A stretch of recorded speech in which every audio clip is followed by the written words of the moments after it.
Mesdames, Messieurs, bienvenue à cette autre émission d'Ongeance avec Pélo. Ça a été un week-end pas facile. Comme disait Édouard, on s'est gelé en fin de semaine dernière. On a même annulé la deuxième fin de semaine pour la fête du lac ici à Magog. Mais on va reprendre tout ça, la belle fête des neiges, en fin de semaine qui vient d'ailleurs avec grand plaisir. Et surtout, on a une émission très, très variée aujourd'hui. Tout de suite, on va faire du coq à l'âne parce qu'on a plein de potins à vous compter. Yves Grandmaison, bonjour. Bonjour. On en a TP4, il en reste 6 à venir, donc surprenez-vous pas dimanche. Si vous passez sur la rue principale, il va faire des cheveux au moins à 6 personnes. C'est ça. Ça a été plaisant, les 4 premières. Oui, mais les autres aussi vont être...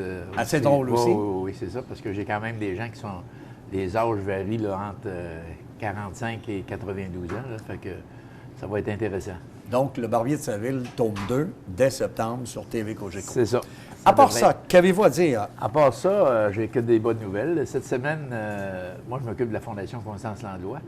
Et vendredi, un monsieur de Sherbrooke qui vient de Magog m'a annoncé que nous, on fait des rénovations à la Fondation Constance Langlois pour la cuisine. Alors, Cuisine Idéale va nous donner une valeur de 10 000 $. Ils vont tout refaire nos cuisines gratuitement. Wow! Beau cadeau, ça? C'est tout un cadeau. J'ai dit à Nelson Bouchard, à qui je parlais, tu fais ma journée, mais après ça, je pense qu'il a fait quasiment mon année. Fait que quand on ramasse ça sou à sou ou pièce par pièce, je pense que 10 000 $, c'est quand même un très beau cadeau que Cuisine Idéale. D'ailleurs, ils sont en progression. Ils ont acheté une nouvelle usine, la famille Gagnon de Sherbrooke. Ils ont acheté une nouvelle usine, alors ils vont exporter aux États-Unis. Alors, nous, on se trouve bien choyés. C'est sûr que c'est pour les handicapés, là. Mais on est bien heureux de... C'est une très belle nouvelle pour nous autres. M. Gagnon, si vous jouez au golf, vous allez jouer au tournoi avec Yves. Oui. Le tournoi, là, qui va avoir lieu le 25 de mai de la Fondation Constance Langlois. C'est Joanne Quirillon qui est notre présidente d'honneur. Et l'an passé, ça a été un succès. Je pense que cette année, ça va être encore un succès. Alors, on est parti. Ça fait déjà 4-5 réunions qu'on a, là. Et vous le jouez à quel endroit cette année? On le joue toujours à Venise parce qu'on a les 2 terrains. On a 288 joueurs. Alors, on invite les gens à venir. Il n'y a pas de gêne. Les gens, il faut s'inscrire de bonne heure parce qu'il y a beaucoup de monde. Alors, je pense que c'est important. Là, Un des beaux terrains membres de l'Association de golf des cantons de l'Est. Oui, monsieur. 34 terrains officiels sur 52 en Estrie, en passant. C'est ça. Il y a Sœur Edna, que vous avez bien connue et qu'on connaît très bien, qui jeudi célébrait ses 83 ans. Patrice Ledoux, de TV Cogeco, célébrait son 20e anniversaire et des poussières. En ce mercredi, il y a un petit gars de Reflet du Lac, Pierre-Olivier Gérard, qui va être papa. Puis Maryse Mathieu reprend du service avec sa grosse bédaine lundi au Reflet, et ça sur le plateau, le 9 mars prochain. Ah, bien comme ça, je vais la rencontrer. Oui, vous allez la rencontrer, c'est sûr. Lundi ou mardi. C'est sûr, sûr. Plaisir. À part ça, vous aviez des gens bien déguisés dans votre page ce mercredi dans le Reflet?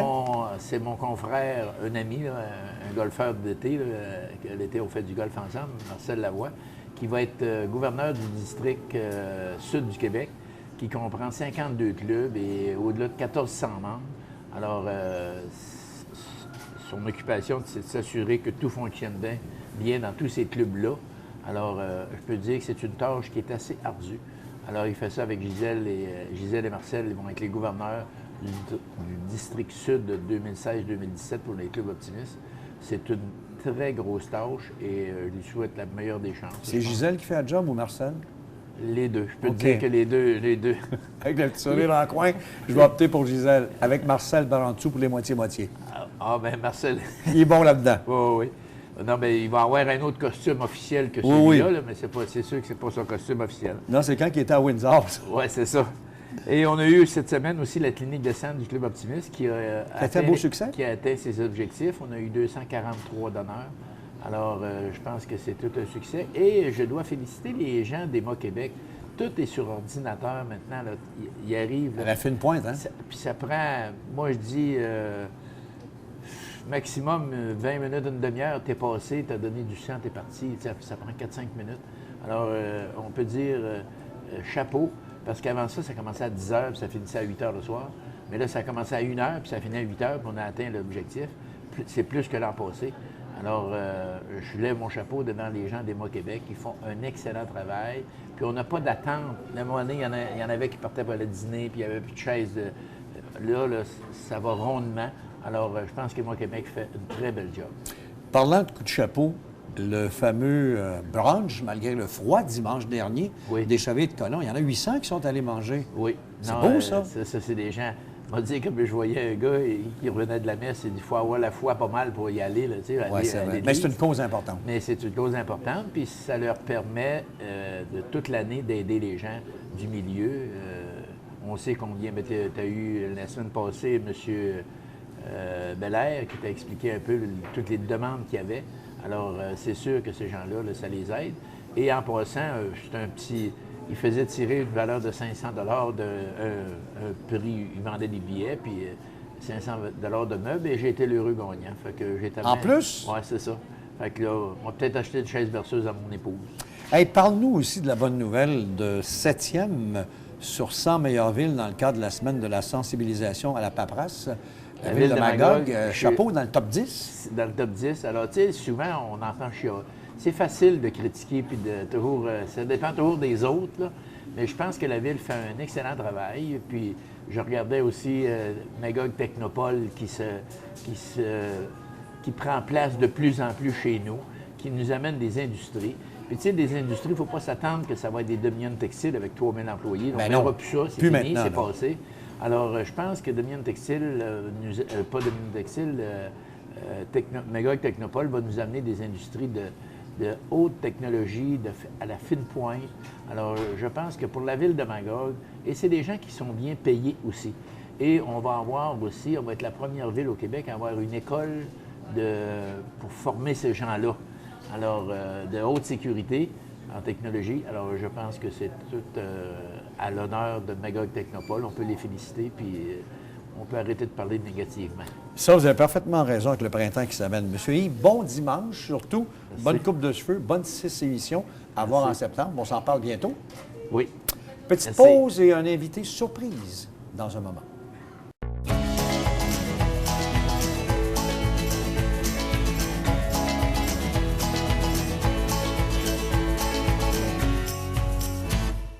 De retour sur le plateau, et vous allez me dire comment un Français né près des Champs-Élysées peut porter le nom de Paul Forotowski. Comment allez-vous? Ça va très bien, merci. Vous êtes établi depuis plus de 20 ans au Québec maintenant. Oui, tout à fait. Et il y a Magog, il y a Montréal et aussi? Paris. Paris, les trois. Et on a Zootiz.com comme Zorro. Oui. C'est quoi exactement, Paul? Ce sont des outils pour permettre aux entreprises de faire plus de chiffre d'affaires au centre-ville. Ah bon?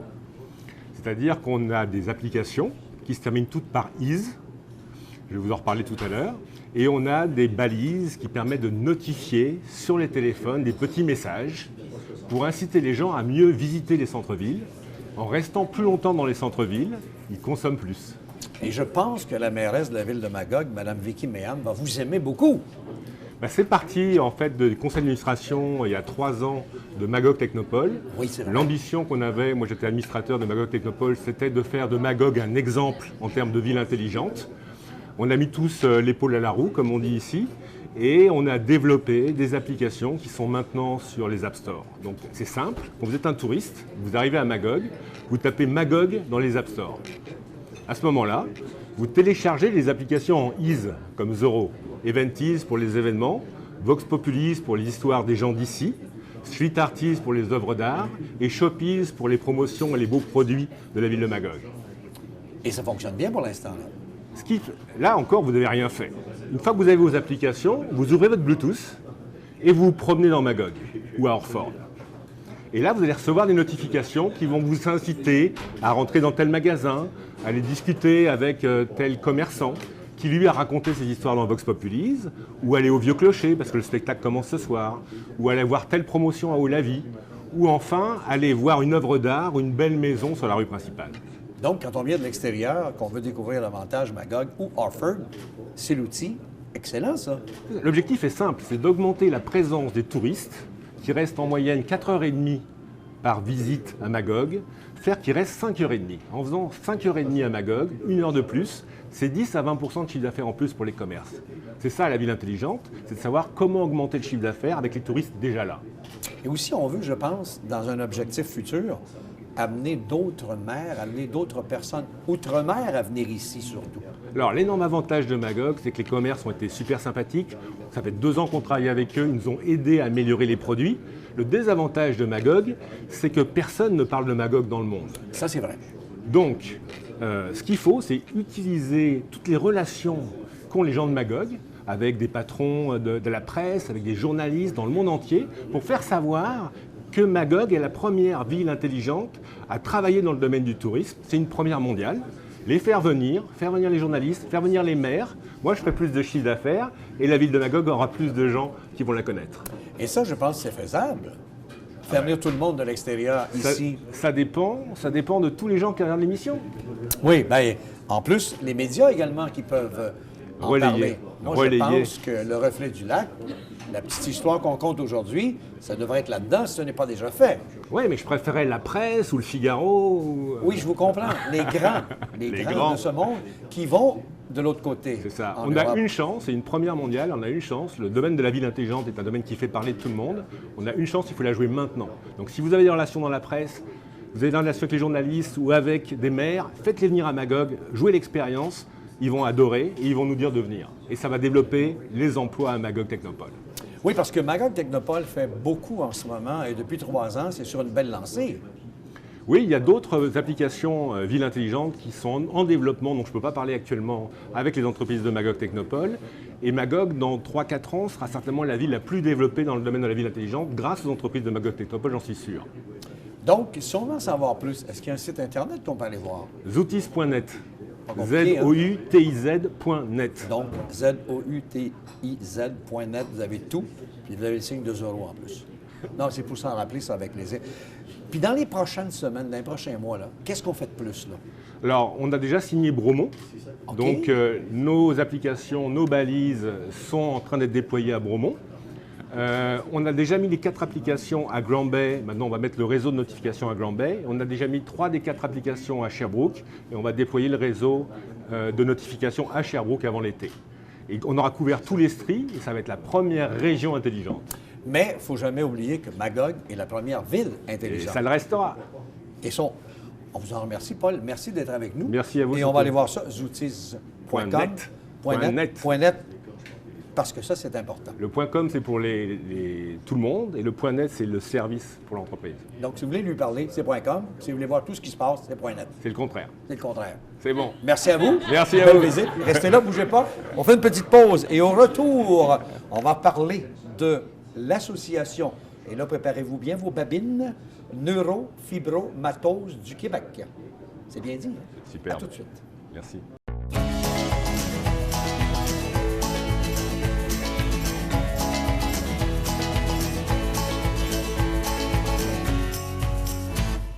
De retour sur le plateau pour vous parler de la neurofibromatose. Je l'ai beaucoup pratiqué l'été dernier. Véronique Maheu, bonjour. Bonjour, Pélo. Véro, c'est quoi exactement la neurofibromatose pour les gens qui se disent « Ah, c'est peut-être la première fois que j'en entends parler », surtout que tu es bien impliquée étant maman d'une belle jeune fille de 9 ans qui est atteinte de cette maladie. Oui, en fait, c'est un garçon de 9 ans. C'est un garçon, c'est vrai? Oui. Non, parce que je vois l'autre dans mon champ de tir là-bas. Oui, ma fille m'accompagne aujourd'hui. Ben oui.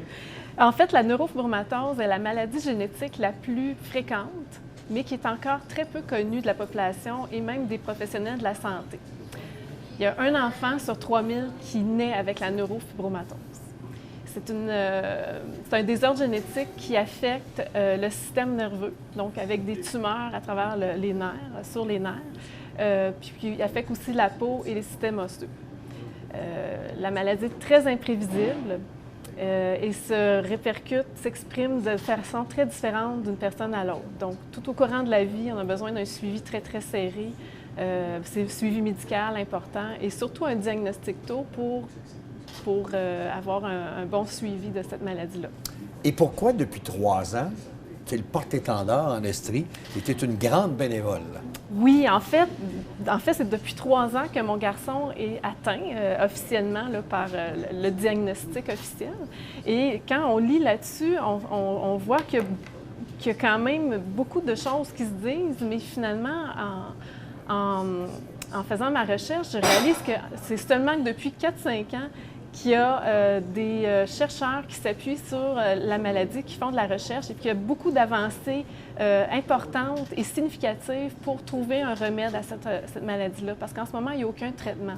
Tout ce qu'on peut faire, c'est de faire des chirurgies ou de corriger des complications. Et ils travaillent fort là-dessus pour trouver ce fameux remède qu'on n'a pas encore. Exactement. Puis, nous, l'association, moi, je suis rendue bénévole sur l'association de la neurofibromatose. Puis, mon but, c'est d'en parler le plus possible parce que plus qu'on en parle, plus on suscite l'intérêt des chercheurs à travailler sur la neurofibromatose. Puis, en ce moment, bien, on a 3 chercheurs au Québec qu'on a recrutés pour travailler sur cette maladie-là. Et ça, c'est très bien. Puis on a des premières levées de fonds officielles en 27 ans. Exactement. Ça fait depuis 89 qu'on connaît cette maladie au Québec, mais là, on n'avait pas de levée de fonds encore. Oui, on a une association qui est très active depuis 27 ans.